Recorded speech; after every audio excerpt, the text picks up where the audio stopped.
defender of the beef industry. The industry has come to the realisation that it's battling for survival with the creation of laboratory-grown meat and the growth of more sustainable protein like insects. These challenges led Meat and Livestock Australia to announce a target for the red meat industry to be carbon neutral by 2030, and they've also developed a sustainability framework for beef. While the beef sustainability framework points to some of the usual suspects, like reducing deforestation, this short video will explore other less obvious opportunities for the industry to improve its sustainability. First, we'll take a look at the industry's value chain. Second, we'll see how one of the value chain support activities, human resource management, can be used across the chain to achieve a number of sustainable development goals. Third, we'll focus on the different actions which can be taken by the livestock production and retail sectors to tackle Sustainable Development Goal 2, Zero Hunger. Last, we'll discuss leadership approaches which can support these targets. Throughout the video, a range of additional targets with a 2030 timeframe will be suggested to add to the existing carbon neutral target identified by the industry. Let's use the value chain framework developed for the Sustainable Development Goals to take a look at the beef industry value chain. There are a number of key sectors within the industry, each with an important role in the chain. The first sector in the beef industry is livestock production, including both breeding and growing farm enterprises as well as feedlots. These enterprises can be seen as the core suppliers within the system, using raw materials like soil and grass to grow cattle. The grown animals supplied by the livestock production sector become the key input for the meat processing and value-adding sectors made up of abattoir, boning and meat manufacturing enterprises.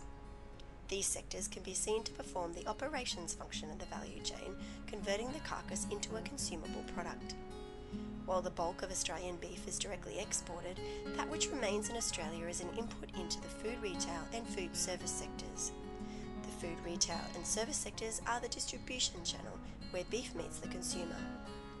What remains of the product after consumption depends largely upon its form. These items may enter the recycling sector, but this is not traditionally considered part of the beef industry. So what are some of the less obvious sustainability actions which can be taken within this value chain which aren't already included in the beef sustainability framework? The first practical action which could be adopted across the entire value chain might be to adopt sustainability-focused human resource management practices. For example, regardless of their place in the value chain, companies can work toward Goal 1, no poverty, and Goal 10, reduced inequalities, by setting a target for at least 5% of their new recruits to have previously been unemployed or to be Aboriginal or have a disability. Similarly, companies can commit to Goal 3, good health and well-being, through setting a target for 20% of the industry's employees to be actively participating in wellness programs or health screening, a far broader approach than the current focus on work-related deaths in the beef sustainability framework. All companies could also support Goal 11, Sustainable Cities and Communities, by aiming for a 10% increase in the rates of staff who carpool, walk, bicycle or use public transport to get to work. Employers can also provide training to their staff to increase their awareness of the need for climate action and set a target for 10% of staff to make their own personal sustainability commitments, supporting Goal 13, climate action. The livestock production sector can make a sizable contribution to Goal 2, Zero Hunger, by reducing reliance on grain feeding of cattle. In Australia, significantly more grain is used to feed animals than for any other purpose. This not only impacts land degradation and water consumption, but increases the price of grain, making it more expensive for people. It's estimated that if all the world's grain were available for people instead of animals, 3.5 billion more people could be fed. A realistic target may be for the industry to reduce grain feeding by 5%.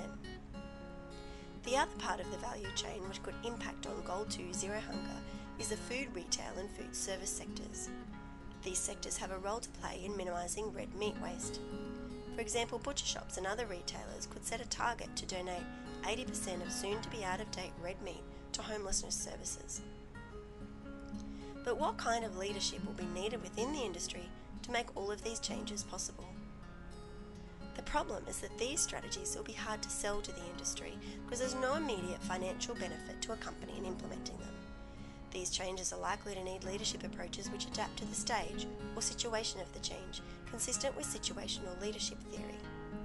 For example, initially, the the industry will need to be convinced, inspired and stimulated by someone who is ideally charismatic, like the heads of AusMed or MLA, or another influential figure, using a transformational leadership approach which sets a vision for the industry. Relationships or relational leadership will also be important to engage stakeholders who will need to participate in setting targets and finding solutions so that they are fully committed to them.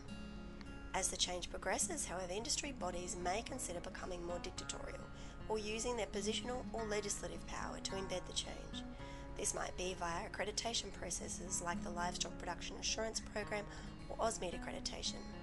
For example, companies of a certain size might be required to measure and report their progress against these targets on an annual basis. While this short video has addressed 6 of the Sustainable Development Goals, the same approach might be taken to other goals to help create a sustainable, efficient and profitable industry.